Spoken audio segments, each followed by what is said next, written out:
Self studio itu bisnis viral atau bisnis yang beneran cuan sih? Oke, jadi teman-teman mungkin akhir-akhir ini atau setahun kebelakangan maupun 2 tahun belakangan itu lihat banyak banget orang itu bikin bisnis yang namanya self photo studio.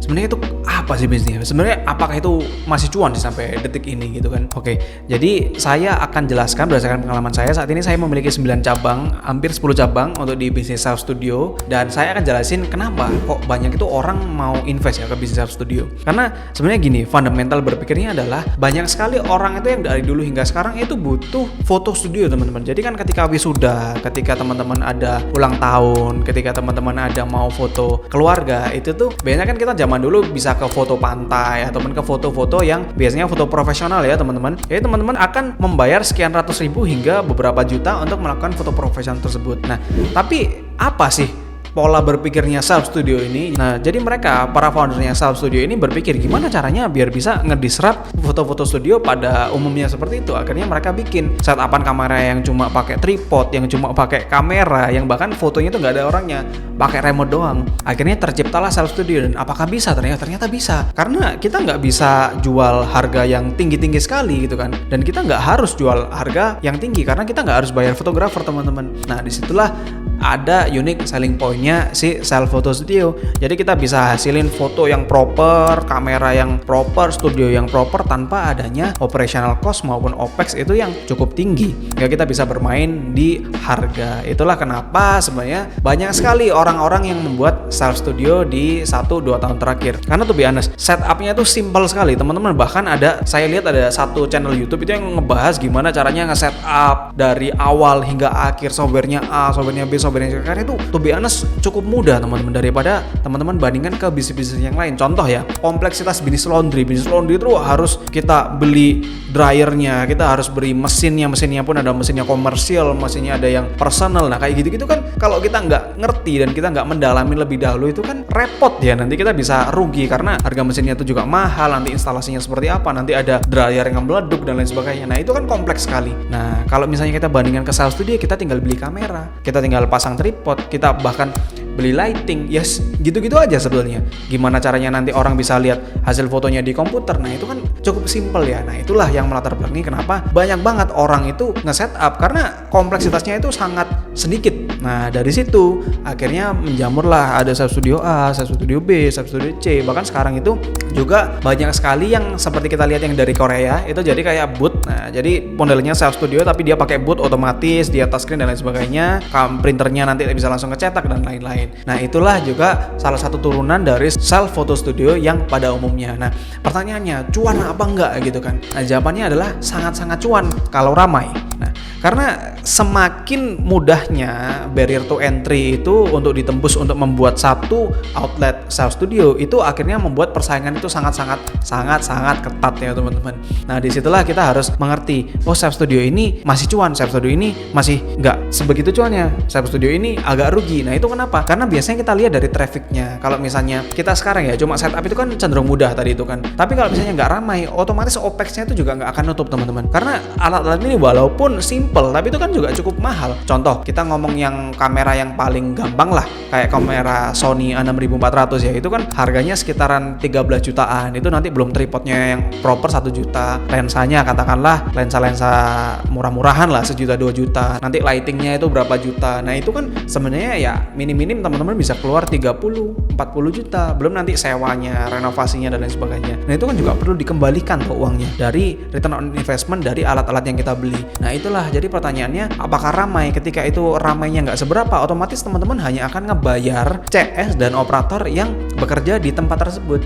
Nah, itulah sebenarnya teman-teman ironisnya dari banyaknya self studio yang buka di akhir-akhir ini. Nah, terus pertanyaannya, masih cuan atau enggak? Nah, mungkin di awal-awal itu akan cuan semua ya, teman-teman. Jadi self studio A buka, self studio B buka, self studio C itu semuanya pasti saya yakin itu cuan. Tapi pertanyaannya, ketika dia itu sudah hampir setahun, hampir 2 tahun, marketnya udah lumayan saturated, masih cuan atau enggak? Nah, jawabannya belum tentu, dan banyaknya enggak cuan, teman-teman.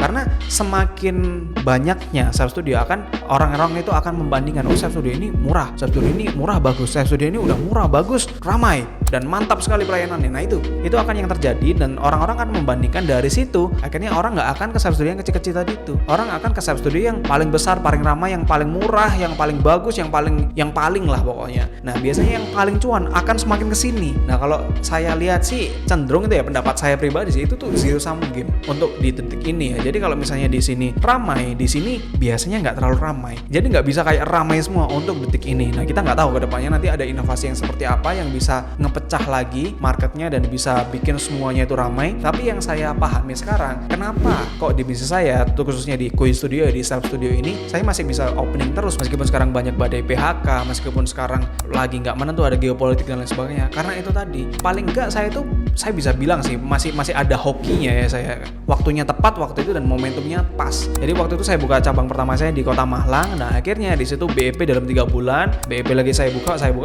akhirnya sampai saya bisa bikin kemitraan, dan per detik ini tuh bisa sampai 9 OTW opening cabang ke 10 dan 11. Nah itu karena itu tadi kita udah dapat first attention-nya dari orang, dan kita bisa riding the momentum dan bisa menghasilkan kepuasan pelanggan ya. Kalau saya bilang otomatis sekarang bisa ngegulung. Orang itu returning terus. Orang nanti katakanlah dari 10 orang ya, satu kali sesi foto, nanti orang yang satu bawa temennya, orang yang dua bawa pacarnya, orang ketiga bawa keluarganya, dan lain sebagainya sampai detik ini. That is why itu pertanyaannya tadi, apakah masih cuan? Nah kalau di bisnis saya cenderung masih cuan, tapi saya juga banyak lihat bisnisnya teman-teman saya yang juga buka self photo studio, itu ada yang gulung tikar, ada yang dia nggak bisa buka cabang, ada yang juga just for surviving. Nah itu ada juga. Nah sebenarnya itulah faktanya di bisnis self studio. Tapi ketika teman-teman bisa ride the momentum seperti tadi, teman-teman ini bisa menghasilkan return on investment yang besar persentasenya, dan juga payback periodnya cepat sekali. Karena kalau misalnya kita pengen tahu HPP-nya itu nggak ada teman-teman, ya toh. Kalau misalnya kita kayak foto gitu kan, satu sesi kita bayar, kalau di bisnis saya itu saya rate-nya di 55.000 sampai 75.000. Sebenarnya saya bayar apa? HPP-nya nggak ada, ya cuma listrik, ya cuma OPEX tadi. Saya bayar CS operator, itu pun sedikit staffnya. Nanti saya juga cuma bayar berapa? Katakanlah listriknya itu ya nggak mahal-mahal banget. Palingan kalau misalnya orang ada cetak foto, saya bayar tinta dan juga kertas. Itu pun kan ya cenderung nggak ada waste-nya ya teman-teman ya. Kita tinggal sediakan kertas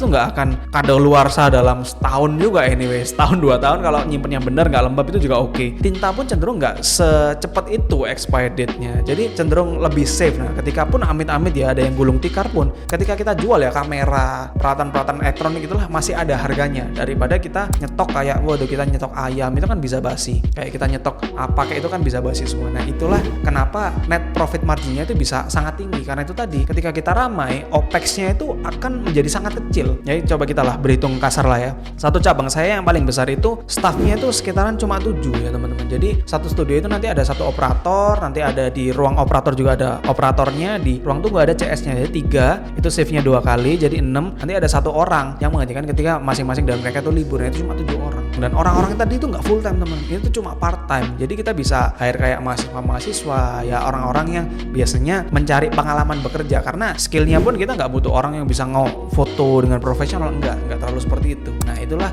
kenapa kita bisa bayar orang itu murah, sehingga OPEX-nya pun juga murah. Kita cuma bayar kerja karyawan yang tadi itu, kita bayar listrik, wifi, ya air, ya udah itu aja teman-teman. Itulah kenapa sekali lagi payback periodnya itu bisa cepat sekali dan ROI-nya itu bisa besar sekali persentasenya. Itulah jawabannya, apakah self studio itu masih cuan sampai detik ini. Tapi kalau teman-teman ingin mencoba membuka itu, teman-teman bisa juga coba lihat, oh kira-kira yang besar-besar ini apa ya kelemahannya, oh kira-kira yang seperti itu apa ya kelemahannya. Tapi kalau misalnya teman-teman nggak yakin ya, karena di video sebelumnya saya juga jelaskan untuk membuat sebuah bisnis walaupun terlihatnya sangat simple, teman-teman itu juga perlu tahu nggak segampang itu loh ternyata membuat sebuah bisnis. Contoh kayak di tempat saya ini ya, saya itu harus membuat satu holding company sendiri yang isinya ada head of operation, ada head of marketing, ada head of finance dan lain sebagainya. Itu kan sebenarnya terlihatnya mungkin simple dari luar, tapi di dalamnya itu nggak simple, karena variabel yang paling sulit adalah manusia teman-teman. Manusia itu sangat kompleks, kita nggak bisa tebak kayak aduh nanti ini orang mikirnya gimana, ini orang gimana. Jadi ya itulah